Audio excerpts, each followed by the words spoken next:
একদা এক জঙ্গলে এক চালাক শিয়াল বাস করত। শিয়ালটি ছিল খুবই পরিশ্রমী, তবে সে তার বুদ্ধি দিয়েই সব কাজ সহজেই করে ফেলতে পারত। একবার এক শীতের দিনে শিয়াল ভাবল, আমার এই বাড়ির চারপাশে যদি টমেটোমের গাছ লাগাতে পারতাম, তাহলে এই শীতকালে পাকা পাকা টমেটম খেতে পারতাম।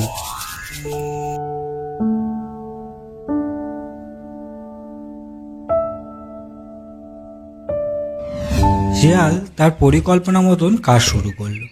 সে জঙ্গলের আশপাশ থেকে টমেটোমের বীজ সংগ্রহ করল। তারপর নিজের বাড়ির চারপাশে মাটি খুঁড়ে বীজ পুঁতে দিল। শিয়াল প্রতিদিন সেই বীজগুলিতে জল দিত এবং যত্ন করত। ধীরে ধীরে টমেটোমের চারা গজাতে শুরু করলো। শিয়াল তো খুবই খুশি হলো, কিন্তু একদিন শিয়াল দেখল কিছু পাখি এসে তার গাছের কচি পাতা খেয়ে যাচ্ছে। শিয়াল তো একটু চিন্তায় পড়ে গেল, কি করে।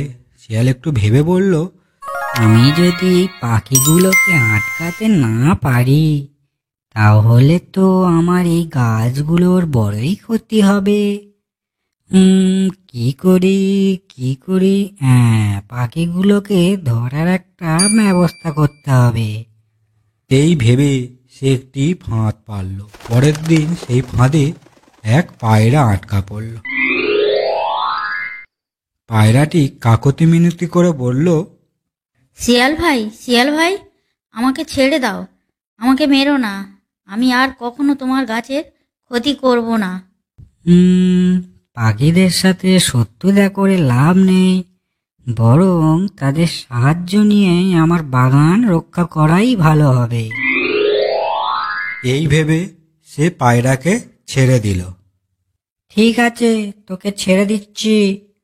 আর হ্যাঁ, তোদের সকল বন্ধুদের বলিস আমার গাছে ক্ষতি না করে।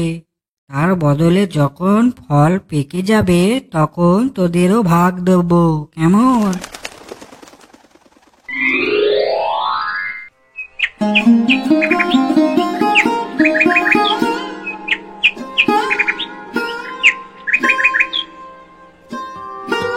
পায়রারা তার কথা রাখল। পাখিরা আর টমেটম গাছের ক্ষতি করল না। শিয়ালের গাছগুলো বেশ বড় হলো এবং ফল দিতে শুরু করলো। টমেটমগুলো পেকে টসটসে লাল হয়ে উঠল।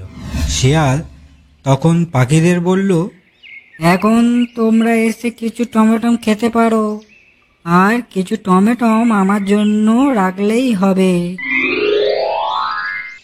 পাখিরা খুশি হয়ে টমেটম খেলো, আর শিয়ালও নিজের জন্য যথেষ্ট ফল সংগ্রহ করলো। শিয়ালের বাগান আরও সুন্দর হলো, আর পাখিদের সাথে তার বন্ধুত্ব মজবুত হলো।